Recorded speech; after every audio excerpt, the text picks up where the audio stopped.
Désarroi des agriculteurs. Au moins 1800 fermes touchées par le nuage de suie. Oui, certains légumes, les œufs, le miel sont interdits à la vente. Le lait aussi, des hectolitres de lait déversés dans la nature.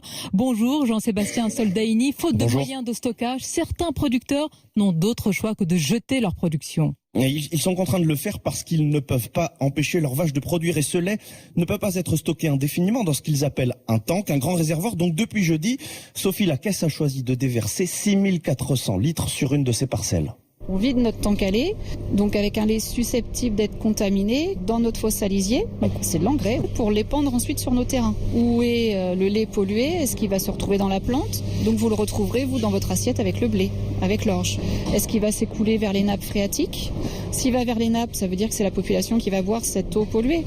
Une nappe phréatique qui alimente le Cailly, un affluent de la Seine qui coule en contrebas de son champ et au fond du jardin d'Yannick. Et à bien y regarder, il constate que les eaux semblent déjà touchées par la pollution. La couleur n'est pas naturelle, c'est pas normal à cette période-là.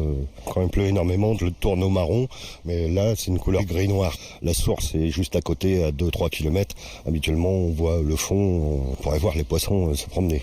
Pour lui, ce ne sont que les premiers effets. Ce qui serait beaucoup plus grave, c'est une contamination des sols qui affecterait son jardin et toutes les terres alentours.